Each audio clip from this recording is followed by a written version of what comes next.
नमस्कार फ्रेंड हमारे चैनल में आप सभी का स्वागत है। फ्रेंड, जैसा कि आप जानते हैं कि हमारे चैनल पे इलेक्ट्रीशियन, इलेक्ट्रिकल, इलेक्ट्रॉनिक्स की आप क्लासेस कह सकते हैं।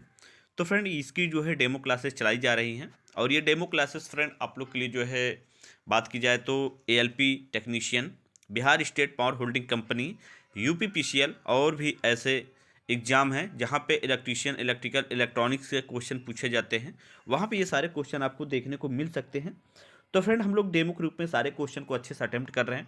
तो इसके पहले हम लोगों ने काफ़ी क्लासेस को ज्वाइन किया है। आज इसके आगे से क्लासेस, और इसके पहले हम लोगों ने करीब 35 क्वेश्चन तक, ये बात की जाए तो मतलब आप कह सकते हैं कि हम लोग 29 क्वेश्चन तक सॉल्व किए थे। आज हम लोग आगे से सॉल्व करेंगे। तो आप सभी से मैं कहना चाहूँगा कि आप लोग एक एक क्वेश्चन को देखें, और आप सभी से मैं बताना चाहूँगा कि अगर आप लोग Bihar state power holding company ALP की तैयारी करना चाहते हैं तो अभी आप लोग के लिए हमारे चैनल पे ऑफ़र चल रहा है। 30 तक ऑफ़र है, आप लोग ज्वाइन कर लीजिए। नहीं तो बाद में आप लोग के पास क्या होगा कि ये ऑफ़र ख़त्म हो जाएगा। जैसा कि अभी जो है एएलपी का जो आप लोग को 1999 जो बैच है, वो आपको मात्र 1299 में मिल रहा है। और बात की जाए बिहार स्टेट का जो है 1499 का भी आपको जो है कितने का मिल रहा है, 1299 का। तो ये आप लोग के लिए ऑफर है, आप लोग ज्वाइन कर लीजिए, नहीं तो बाद में आप लोग को प्रॉब्लम पड़ सकती है। और ज्वाइन कैसे करना फ्रेंड, आप लोग को नीचे डिस्क्रिप्शन पे जो है हमारा ऐप दिया गया है, ऐप का लिंक है, वहाँ से आप डाउनलोड करके वहाँ से आप लोग ज्वाइन कर सकते हैं। वहाँ पे मेरा कॉन्टैक्ट नंबर दिया गया है, वहाँ से आप संपर्क भी कर सकते हैं। तो यहाँ पे देखिए आपके सामने आ चुका है 29 नंबर, और यहाँ पे बोला क्या गया है कि पेट्रोल से लगी आग को बुझाने के लिए खाली स्थान का प्रयोग करना चाहिए। तो फ्रेंड, आपको सबसे पहले क्लियर तो ये होना चाहिए कि जो आग होते हैं, आग कितने टाइप से होते हैं और किनको किन किन की वर्ग में रखा जाता है, इसको पहले मैंने कंप्लीट किया है। तो फ्रेंड, सबसे पहले आपको ध्यान देना है कि हमारे जो आग के प्रकार होते हैं वो 4 प्रकार के होते हैं। ये आपको ध्यान देना है, जैसे ए हो गया, बी हो गया, सी हो गया और डी हो गया। तो आपको ये ध्यान देना है कि हमारा ए में जो आग होता है वो हमारा लकड़ी कपड़ा द्वारा होता है, ये आपको ध्यान देना है। ठीक है। बी में हमारा क्या होता है, ये पेट्रोल, मिट्टी के तेल आदि होते हैं, ये आपको ध्यान देना है। सी में हमारा गैस होता है। ठीक है। और डी में हमारा जो है बिजली द्वारा लगी आग होती है, कभी कभी उसमें मेटल्स भी दे देता है। तो एग्जाम में क्या होता है, बच्चे जैसे बिजली अगर नहीं होता है, मेटल्स दे देता है, तो आपको ध्यान देना है कि मेटल्स को ही क्लियर करना है। ठीक है। ये इंपॉर्टेंट चीज़ें हैं। खैर, यहाँ पे बात की गई है आग को बुझाने के लिए। तो यहाँ पे आपको ध्यान देना है कि ए में क्या दिया गया है, फोम प्रकार का अग्निशामक, बी में रेत की भरी बाल्टी, सी में पानी से भरी बाल्टी, डी में जो है शुष्क पाउडर युक्त अग्निशामक यंत्र। तो फ्रेंड, 29 का अगर देखा जाए तो हमारा जो ऑप्शन होगा वो ए ऑप्शन ही करेक्ट होगा, फोम प्रकार का अग्निशामक यंत्र होगा। ठीक है। और रेत से भरी बाल्टी आदि का प्रयोग हम लोग बिजली के द्वारा जो लगी आग होती है वहां पे भी कर सकते हैं।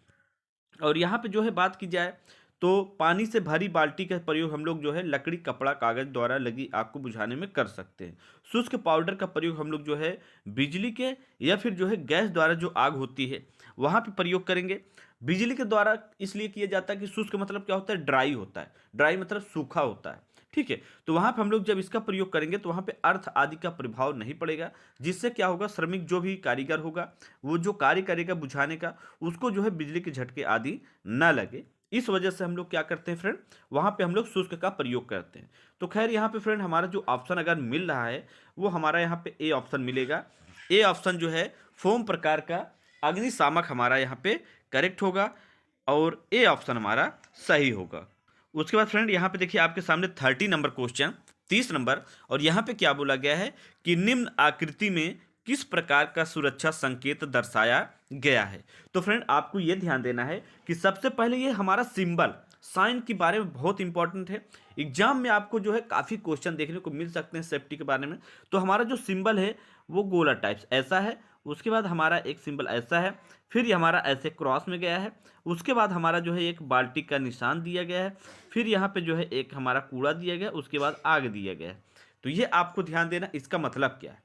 तो ए में जो है निषेधात्मक, बी में अनिवार्य संकेत, सी में चेतावनी, डी में सूचनात्मक चिन्ह। तो ये इंपॉर्टेंट हो जाता है आप लोग के लिए, और इसको मैंने पहले भी आप लोग के सामने क्लियर किया हुआ है फ्रेंड। यहाँ पे हमारा 30 नंबर पर अगर देखा जाए तो निषेधात्मक चिन्ह होगा। निषेधात्मक मतलब क्या होता है, अनिवार्य चिन्ह, ओ सॉरी, निषेधात्मक मतलब क्या होता है, इसमें जो है आपको धूम्रपान आदि से बात की जाए तो यहाँ पे आपको जैसे क्या कहते हैं, आग आदि के बारे में बताया जाता है। और इसका जो सिंबल होता है वो आपको देख सकते हैं, ये गोलेकार में होता है। ठीक है, उसके बाद हमारा जो है चेतावनी चिन्ह। चेतावनी में मतलब ये होता है कि आपको ऐसा कार्य नहीं करना है जिससे कि आपको प्रॉब्लम हो सके। और उसके बाद सूचनात्मक चिन्ह में जो है आपको इसका जो सिंबल होता है फ्रेंड, वो मैं आपसे बताना चाहूँगा। इसका सिंबल ऐसे होता है हमारा, और ऐसे प्लस का होता है। ठीक है, और इसका जो है आपको ध्यान देना है, ये डॉक्टरी से संबंधित फर्स्ट एड बॉक्स से संबंधित होता है। उसके बाद देखिए आगे आपके सामने दिया है 31 नंबर, और यहाँ पे क्या बोला गया है कि आग बुझाने के लिए प्रयुक्त अग्निशामक यंत्र का कार्य है। आग बुझाने के लिए किस ये बात की जाए यंत्र का कार्य है, या फिर बात की जाए तो यहाँ पे जो है कैसे आग को आप बुझा सकते हैं, किसके द्वारा। तो ए में जो है आपके सामने दिया है ईंधन तत्व को आग में छोड़ने से, या फिर ईंधन तत्व को आग से निकालने से। ईंधन मतलब लकड़ी आदि को बताया जा रहा है फ्रेंड। सी में जो है तापमान को कम करने के लिए पानी का उपयोग करना, या डी में ऑक्सीजन की आपूर्ति से आग को अलग करना। तो यहाँ पे 31 का अगर देखा जाए फ्रेंड, तो हमारा यहाँ पे जो ऑप्शन निकल रहा है वो डी ऑप्शन ही सही होगा कि ऑक्सीजन की आपूर्ति से आग को अलग करना ही आग बुझाने के लिए हमारा अग्निशामक यंत्र का कार्य होता है। तो ऑक्सीजन से अगर आप आग को मतलब हवा को अगर आग से अलग कर दोगे तो आग किसी भी कारणवश नहीं लग सकती है। ठीक है, तो आपको ध्यान देना है, कहीं कहीं एग्जाम में पूछ लेता है कि आग जो होते हैं वो किन किन मिश्रणों के द्वारा लगती हैं। तो ईंधन, ऊष्मा और ऑक्सीजन के द्वारा लगती हैं, ये आपको ध्यान देना है। ये तीनों क्वेश्चन, ये भी क्वेश्चन बहुत इंपॉर्टेंट है, कई बार एग्जाम में पूछे गए हैं कि आग का मिश्रण होता है, तो उसमें जो है आपको ध्यान देना है ईंधन, ठीक है, ईंधन प्लस ऊष्मा, ऊष्मा प्लस जो है आपको ऑक्सीजन दे देता है। ठीक है, ये काफ़ी इंपॉर्टेंट है, ये आपको ध्यान देना है। तो यहाँ पर हमारा डी ऑप्शन करेक्ट होगा, ऑक्सीजन की आपूर्ति से अलग करना। उसके बाद देखिए आपके सामने आ चुका है मानकीयकरण की 5 अवधारणा किस चरण को संदर्भित करता है। तो फ्रेंड 5S क्या है, ये एक जापानी शब्द होता है 5S। ठीक है, ये आपको ध्यान देना है। बाकी फ्रेंड इसको आगे हम लोग अच्छे से एक्सप्लेन करेंगे, आपको टेंशन नहीं लेना है कि 5S का पूरा कार्य क्या होता है। और यहाँ पे जो है 5S के बारे में पूछा गया 32 नंबर पे, तो ये हमारा जो संदर्भित करता है वो 4 चरण को संदर्भित करता है, मतलब डी ऑप्शन हमारा करेक्ट होगा। उसके बाद देखिए अभी आपके सामने आ चुका है सुरक्षा प्रदान या सुरक्षा चिन्ह का नाम क्या है। तो चेतावनी संकेत, अनिवार्य संकेत, निषेधात्मक या सूचनात्मक। तो यहाँ पे 33 नंबर का मैंने इसको पहले ही आपको बता दिया था कि ये सूचना से व्यक्त करता है, और ये हमारा जो है पृष्ठभूमि हरी होती है, ये आपको ध्यान देना है।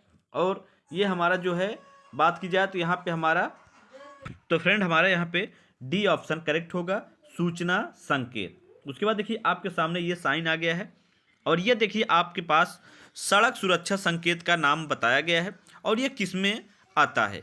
ठीक है, और यहाँ पे जो है आप देख सकते हैं सड़क सुरक्षा से संबंधित है। जब आप कभी रास्ते में जाते हैं, ऐसे रास्ता बना रहता है, तो बीच में आपके सामने ऐसे गोला गोला जो है बना रहता है, आप भी देखे होंगे, आप भी जानते होंगे।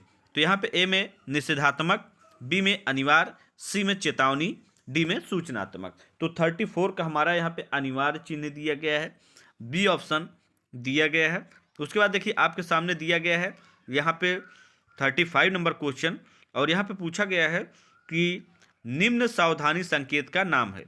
तो इसका जो दिया गया है इसका क्या मतलब है, स्कूल से संबंधित है, पहरा से संबंधित है, अनरक्षित से संबंधित या पैदल यात्री से संबंधित है।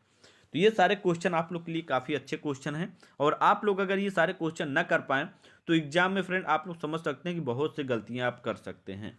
तो 35 का हमारा यहाँ पे डी ऑप्शन करेक्ट होगा, पैदल यात्रियों के लिए यहाँ पे दिया गया है, और यहाँ पे हमारा पैदल यात्री डी ऑप्शन पे मिल जाता है, डी ऑप्शन हमारा करेक्ट होगा। और ये पैदल यात्रियों के लिए चलने के दिया गया है, तो यहाँ पे सिर्फ पैदल यात्री ही चल सकते हैं, ना कोई साइकिल वाला, ना कोई गाड़ी वाला, कोई भी इंसान यहाँ पे अपनी बाइक आदि को लेकर नहीं जा सकता। आप भी जानते हैं कि जैसे रोड हमारा बना होता है तो उसके बीच में आपको जो है कम से कम 1.5 से 2 फीट जो है पैदल चलने के लिए बगल में दिया जाता है, बाकी बीच में अपनी जो भी गाड़ियाँ होती हैं वो जाने के लिए दिया जाता है। तो ये पैदल यात्रियों के लिए बगल बगल में दिया जाता है, जो पटरी के नाम से जाना भी जाता है, देहात में अगर देखा जाए तो यहाँ पे डी ऑप्शन हमारा करेक्ट होगा। उसके बाद आइए आगे देख लेते हैं, आगे 36 पे क्या दिया गया है। उसके बाद देखिए आपके सामने आ गया है 36 नंबर, और यहाँ पे क्या बोला गया है कि यह सुरक्षा चिन्ह का नाम क्या है, जो आपके सामने दास्ताने के रूप में दिखाया गया है, और ये गोलाकार में इसका जो है एक वर्ग दिया गया है, मतलब आप कैसे आकार दिया गया है। तो ए में देखिए निषेधात्मक, बी में अनिवार्य संकेत, सी में चेतावनी, डी में सूचनात्मक।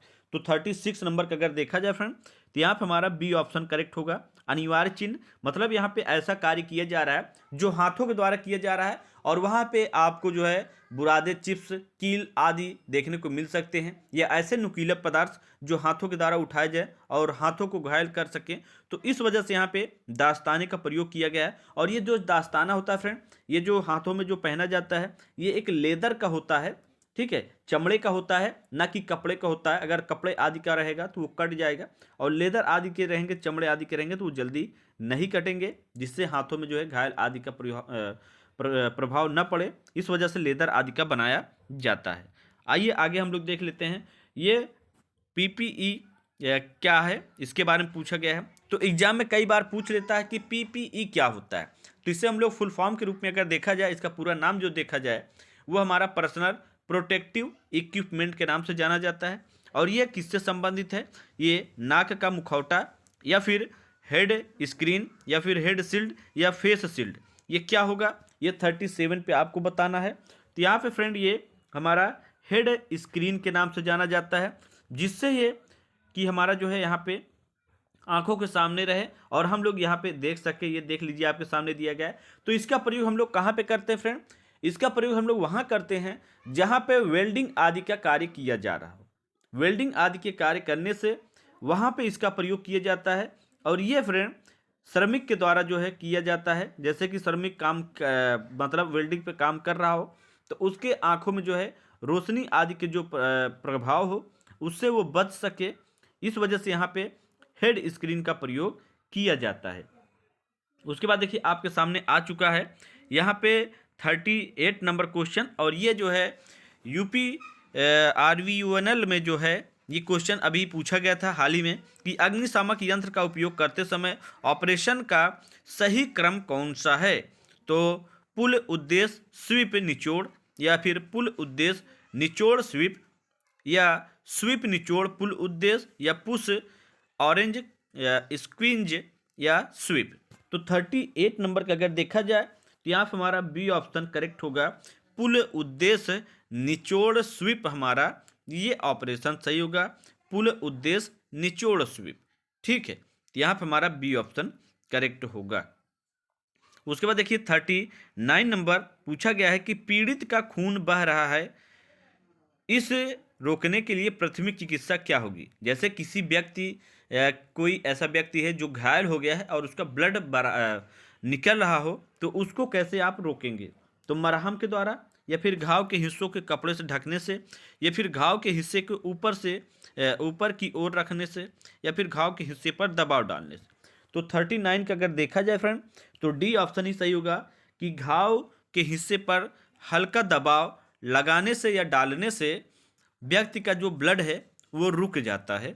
ऐसा काम करना चाहिए, ना कि पूरी ताकत लगा के बंद करना चाहिए। तो यहाँ पर हमारा डी ऑप्शन ही करेक्ट होगा। उसके बाद देखिए आपके सामने 40 नंबर पूछा गया है कि भार उठाने और भारी लोड को स्थानांतरित करने के लिए किया जाता है। तो कहने मतलब होता है फ्रेंड, किसी भारी भार को किसी भार को उठाने के लिए, और भारी लोड है तो उसको एक स्थान से दूसरे स्थान ले जाने के लिए किसका प्रयोग किया जाता है? तो रिंच का, क्रेन और स्लिंग का, या लेयर्स और रोलर्स का, या मशीन चलती प्लेटफॉर्म का। तो यहाँ पे 40 नंबर का हमारा बी ऑप्शन का प्रयोग हम लोग करेंगे कि क्रेन और सीलिंग के द्वारा हम लोग जो है भारी भार को उठा सकते हैं और एक स्थान से दूसरे स्थान तक ले जा सकते हैं। तो यहाँ पे हमारा बी ऑप्शन करेक्ट होगा, बी ऑप्शन हमारा सही है। उसके बाद देखिए 41 नंबर कि यहाँ पे पूछा गया है कि शारीरिक खतरा कौन सा है? धूम्रपान, कंपन, साक्षारक, या रेडियो सक्रियता। तो यहाँ पे हमारा 41 का हमारा बी ऑप्शन करेक्ट होगा। कंपन आदि जो होते हैं वो शारीरिक खतरा के संबंधित होते हैं। तो यहाँ पे हमारा जो है बी ऑप्शन करेक्ट होगा, बी ऑप्शन हमारा सही है। तो ये थे फ्रेंड आज हम लोग का जो है 41 क्वेश्चन कंप्लीट हुआ, और ये सारे सेफ्टी से, सुरक्षा सावधानियां से, सारे सिंबल से आज ही क्वेश्चन को हम लोग कवर कर रहे हैं। तो मैं आप सभी से कहना चाहूँगा कि आप लोग एक एक क्वेश्चन को अच्छे से समझ के पढ़ें, और ताकि एग्जाम में आप लोग जिस क्वेश्चन को समझते हैं कि ये सरल है, वही क्वेश्चन आप लोग को एग्जाम में जो है पीछे करते हैं। तो आप लोग अच्छे से एक एक क्वेश्चन को देखें। बाकी फ्रेंड अगर आप लोग चैनल पर नए हैं तो जरूर चैनल को सब्सक्राइब करें, ताकि आने वाले समय में हर एक क्लास आपको मिल सके। और आप लोग के लिए हमारे चैनल पे ALP technician Bihar state power holding company की बैचेस स्टार्ट हो चुकी हैं। अगर आप लोग ज्वाइन करना चाहते हैं तो नीचे ऐप का लिंक दिया गया है, वहाँ से आप लोग जो है ऐप को डाउनलोड करें और वहाँ से आप लोग ज्वाइन कर सकते हैं। बाकी मेरा नंबर आप लोग को मिल जाएगा वहीं से। अगर कोई प्रॉब्लम होती तो आप मेरे पास कांटेक्ट करके जो है वहाँ से आप जो है बैच को ज्वाइन कर सकते हैं। अभी आप लोग के लिए ऑफर चल रहा है, जो भी बैचें हैं आपको मात्र 1299 रुपये में मिलेंगे। जैसे LP का भी 1299 मिलेगा, बिहार स्टेट पावर होल्डिंग का भी 1299 रुपये में ही मिलेगा। तो आप लोग के ये जो भी बैचेस हैं ये 2 साल तक की आपकी वैलिड रहेंगी। 2 साल में आप जब चाहें क्लास को ज्वाइन कर सकते हैं, पढ़ सकते हैं। So thanks for watching and bye bye.